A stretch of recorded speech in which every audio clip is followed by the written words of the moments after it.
नमस्कार मैत्रिणींनो, स्वागत आहे आपलं सीताच्या स्वयंपाकमध्ये. तर आज तुम्हाला चवळीच्या शेंगापासून रेसिपी दाखवणार आहे. म्हणजे चवळीच्या शेंगांचं काय बनणार आहे पापुडे. हे माझ्याकडे 2 जुडी आहेत चवळीच्या शेंगाच्या. अशाच भेटतात बाजारात रबर लावून.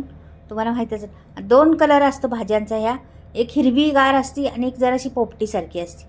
तर ती मी हिरवीवाली घेतलेली आहे. गावरान असते हिरवी म्हणून ती घेतलेली आहे. चवीला छान असते ही. तर ही घेतलेली आहे. तर मी असं कापून घेतले शेंडे पहिले आणि नंतर पहा कशी पद्धतीने कापणार आहे. आता आणखीन अशा पद्धतीने शेंडे कापले ना मग थोडी निसायला पण आपल्याला सोपी जाते आणि चिरून होती. तसे मग तुकडे एक एक करत बसलं ना वेळ लागतो. तर ही चिरण्यासाठी छान आहे. या पद्धतीने करून घ्यायची. पहा मी दाखवते आता कशा पद्धतीने मी या पद्धतीने करते. तुम्ही आणखीन कुठल्या पद्धतीने करत असले तर नक्कीच मला कमेंटमध्ये कळवा. तर हे बघा आता आपल्याला किती मोठे घ्यायच्यात तेवढे घ्यायचे. एकदम एवढे होतात बघा पटकन. ते रबर बांधलेला आहे ना तो तसाच ठेवायचा आणि करायचं. आता इथे मी सोडणार आहे एक याचं दाखवते आणि पुढच्या याचं वेगळं दाखवते. बघा इथे सोडलेलं आहे एक कापलेलं आहे. मग हे जरा निसायला थोडं प्रॉब्लेम करतं आपल्याला. तर इथे पहिलं मी थोडं थोडं घेऊन कापून घेणार आहे मागची बुडं. त्याची बुडं ठेवायची तशीच काढून टाकायची, ठेवायची नाही. मागची बाजू असते ना ती. तर ह्याला जरा वेळ लागतो. तर दुसरी आणखी दाखवणार आहे ती पहा तुम्ही कशी. त्या जोडीला वेगळी पद्धत दाखवणार आहे. कापण्याची पद्धत वेगळी, करण्याची पद्धत वेगळी. ही फार अप्रतिम लागती भाजी. फक्त केली पाहिजे ना आपण चमचमीत अशी वेगळी पद्धत एकदम. टिफिनसाठी खूप फायदेशीर आहे आणि तुम्हाला तोंडी लावण्यासाठी किंवा भाजी चपाती भाकरीबरोबर खायला फार अप्रतिम लागते. अगदी चटपटीत होणारी ही भाजी एकदम सहज होती. हलक्या फुलक्या कमी सामग्रीत पटकनी होणारी भाजी आहे. जास्त वेळ खात नाही किंवा काय नाही. निसायला पण जास्त वेळ लागत नाही किंवा काय नाही. आपण गवार बिवार निसायचं म्हणजे एक एक तुकडा करायला लागतो आणि ती निसायला लागते. तर असं नाही करायचं. पहा ही पद्धत अशी सोपी आहे. त्या पद्धतीने करा. आता आपण धुतल्यानंतर धुतल्या नाही ते साप आपण चिरल्यानंतर ना तर ही भाजी पाण्यात टाकायची कधी पण लक्षात ठेवा. पाण्यात टाकल्यामुळे काय होतं त्याच्यातले आतले जंतू किडे मडे मरून जातातच त्या आणि धुवून पण निघतं स्वच्छ. आणि आता ही बघा कापली कशी मी. आता ही जुडी अशीच घेतली पहिली दाखवली तशीच. बघा अशा पद्धतीने कापली. अशा पद्धतीने कापून घ्यायची. ही तसंच ठेवायचा रबर आणि ती कापून घ्यायची. बघा मी रबर तसाच ठेवल्या, मागची बाजू कापून टाकली सर्व. आता रबर केलं का झाली आपली भाजी तयार. म्हणजे मागची निसायला नाही लागणार काय नाही. रबर बांधलेला असल्या का तशीच कापायची. झाली ना सोपी. एकदम सोपी आहे का नाही. त्या पद्धतीने करा ना तर ह्या पद्धतीने करा. अगदी सोपी. तर याच्यात थोडंसं काय निघालं आपल्याला चांगले चांगले हे तर निसून घ्यायचे. त्या झाले आपलं साफ सगळी भाजी निसून झाली. अगदी 2 मिनटात 2 मिनटं पण नाही 15 सेकंदामध्ये होते सर्व करायचं म्हटलं तर. पहा झालेली आहे. हे टाकून द्यायची. हे नाही घ्यायचं आता सगळं कचरा. हे मी सर्व कचरा बाजूला करते आणि ही भाजी पाण्यात ठेवून देते. आता दुसरी प्रोसेस होतपर्यंत ही ठेवून देणार आहे. पाण्यात चांगली बुडवून ठेवणार आहे. ते कारण मी सांगणार आहे पुढे तुम्हाला कशासाठी मी पाण्यात ठेवली आहे, का ठेवलेली आहे ते सांगणार आहे पुढे. तर पाहतात मी इथे मी भांडं घेतलेलं आहे. मिक्सरचं भांडं आहे आपलं. आणि ह्याच्यात आता मी थोडासा मसाला वाटून घेणार आहे अगदी कमी सामग्रीचा. तर इथे 5-6 मिरच्या टाकलेल्या आहेत. एक कांदा लसणाचा सोलला होता तो टाकलेला आहे. चांगल्या 10-12 कांड्याचं. थोडंसं खोबरं होतं सुक्कं माझ्याकडं. अगदी थोडं चमच्यावर असं जास्त नाही ते टाकलेलं आहे. आता हे जाडसर जरासं वाटून घ्यायचं आपल्याला. ह्याच्यात दुसरं काहीच घालायचं नाही आपल्याला. तेवढंच कच्चंच आहे सर्व. जाडसर वाटून घेतलं. हे बघा अशा पद्धतीने जाडसर वाटून घेतलं. आता हे बाजूला ठेवते मी आणि पुढचं प्रोसेस दाखवते तुम्हाला कशा पद्धतीने काय पुढे करायचे आपल्याला. ते लगेच सांगते तुम्हाला वेळ. आणि हा मसाला खरंच मैत्रिणींनो कच्चाच ठेवायचा. हा जास्त भाजायचा पण नाही. इथे असंच करायचं आपल्याला. आता मी हे बाजूला ठेवते आणि इथे कोथिंबीर चिरून दाखवते तुम्हाला. मुठभर चांगली कोथिंबीर घेतलेली आहे. आपण कोथिंबीर जरा पण वाटलेली नव्हती त्याच्यामुळे आता जास्तच कोथिंबीर फोडणीला टाकायची आपल्याला. हे बघा अशा पद्धतीने कापून घेतली कोथिंबीर. धुवून ठेवली होती पहिलीच आणि ही आता कापून घेतली. झाली ना छान. पहा आणि भरपूर कोथिंबीर आहे. तुम्हाला माहीतच आहे मला भरपूर कोथिंबीर लागते. आता इथे मी कढई ठेवलेली आहे गॅसवरती. एक पळीभर तेल टाकते. पुरेसे आहे एवढ्या फरशी म्हणजे चवळीसाठी ना भरपूर तेल आहे. ते पुरेस होणार ते. तर तेवढं घेतलेलं आहे. आता तापल्यानंतर चांगलं मग त्याला मोहरी टाकायची आपल्याला. जरासं तापू दे आधी. नंतर मोहरी टाकणार आहे मी. थोडं तापलं पाहिजे का की कढई पण थंड होती आणि आत्ता गॅस पेटवल्यामुळे तापली नाही कढई. तर कढई तापलेली आहे आपली. आता मी टाकते मोहरी. 1 चमचाभर टाकली चांगली. जरा वरती आली तर थोडंसं तेल टाकलेलं आहे, त्याला खाली घेतली. मग जिरं टाकलेलं आहे 1 चमचा भरून. पहा बरं, जिरं छान फुलत आलेलं आहे. लगेच कढीपत्ता टाकायचा आपल्याला, म्हणजे अंगावर उडत नाही.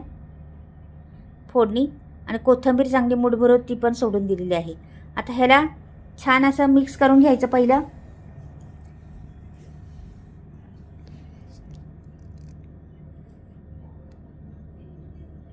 मिक्स करून घेतलं चांगलं.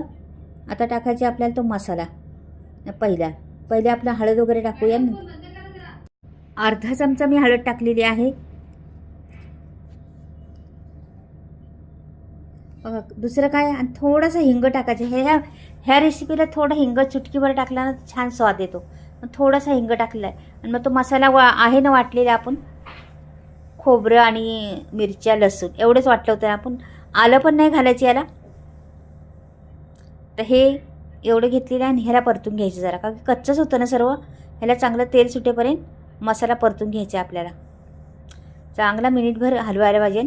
तर परतून होतोय चांगला. तेल सुटायला लागले बघा आता मसाल्याला. हे पहा, आता हा मसाला जवळजवळ परतूनच झालेला आहे आपला. हे बघा, तर ही आपली आता चवळीच्या शेंगा आहेत ना, त्या आपल्या पाण्यातून मी काढलेल्या आहेत बाजूला आता. आणि त्या आता मी दाण्याचं कूट पण टाकते. पहिले 2 चमचे त्याच्यामध्ये. हे बघा, दाण्याचा कूट पण टाकलेला आहे 2 चमचे. नंतर चवळी द्यायची सोडून त्याच्यात आपल्याला. जरासं हलवून घेते. पहिली शेंगदाणे भाजून मी कूट बनवून ठेवते, त्याच्यात टाकते. मग तर हे सर्व आता चवळी मी टाकून दिलेली आहे त्याच्यामध्ये. हिरवीगार चवळी आहे ना, काय म्हणते हॉस्पिटल.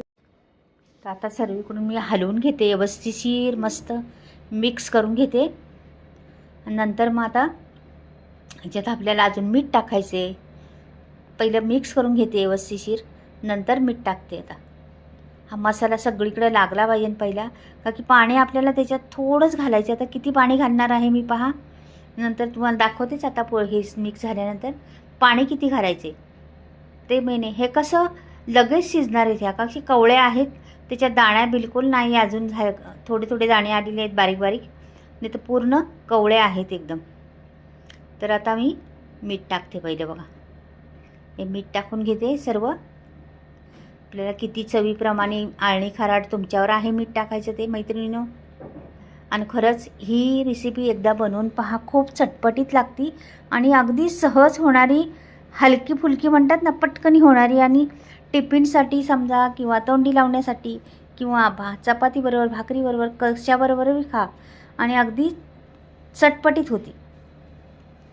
तुम्हाला नुसतं दाण्याचा कूट घालायचा तर नुसतं दाण्याचा कूट पण घालू शकता, नाही तर नुसतंच खोबरं घालायचं तर आणखीन एखादा चमचावर खोबरं घातला तरी पुरेसे होते. म्हणजे काय हेच घाला तेच घाला नाही असं काहीच नाही त्याला लागत. अगदी साध्या पद्धतीत होती. तर आता याच्यात मी पाणी बघा किती लागतं. एवढीच पळी भरून टाकणार आहे बघा, मापाणीच अगदी एवढं पाणी पुरेसं आहे. आता हे पाणी मी का माहिती आहे का तुम्हाला भिजत घातलं होतं मी. ह्या शेंगांमध्ये पाणी घुसतं आतमध्ये आणि शेंगा टवटवीत राहतात, ताज्या एकदम. अशा असं वाटतं शिजल्या तरी त्या ताज्या दिसतात. तर तशा दिसावं म्हणून पाण्यात ठेवायच्या त्यांना, नंतर भाजी फोडणीला टाकायची.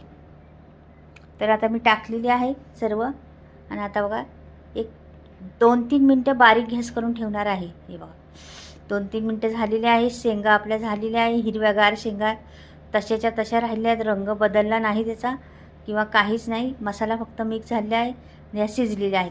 ह्याला जास्त पण शिजवायचं नाही, ह्याला खूप कमी शिजवायचं, नाही तर जास्त शिजलं ना त्याची चव जाते. तर आता हे झालेलीच आहे. मी आता तुम्हाला बघा किती मोकळी फडफडीत आणि कशी छान झालेली आहे ना, अगदी चमचमीत झालेली आहे. तर आता मी काढून दाखवते वाटीमध्ये तुम्हाला. हे बघा, मस्त रंग आलेला आहे तिला आणि छान दिसते एकदम. मोकळी फडफडीत आणि मस्त झालेली आहे. आणि रंग ढालला आहे का बघा तुम्ही तिचा, आहे तोच रंग आहे का नाही. जसं काय आपण आत्ता तोडून आणून लगेच बनवली असं. ते पाण्यात ठेवल्यामुळे होता मैत्रिणींनो असं. तर ही भाजी झालं किंवा आपण दुसऱ्या फरसबी केली, ती पाण्यात ठेवली. म्हणजे अशा 2-4 भाज्या आहेत, ह्या पाण्यात जर ठेवल्या ना तरी छान अशा टवटवीत होतात परत. तर ही आता संपूर्ण झालेली आहे.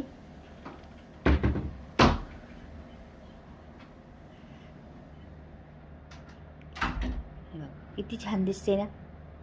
रंग मला भरपूर आवडते त्याचा. छान रंग दिसतो, मस्त चमचमीत आणि खायला ताटात वाढली तरी एकदम ताटाची शोभाच वाढवती. मस्तच दिसते. पहा किती सुंदर आहे. अगदी सोप्या आणि कमी सामग्रीत आणि झटपट होणारी रेसिपी आहे. वेळ बिलकुल खात नाही. तर तुम्ही बनवा अशा पद्धतीने चवळीच्या शेंगांची भाजी. आणि मैत्रिणींनो, तुम्हाला मसाले हवे असले माझे तर आलेले आहेत स्टॉक.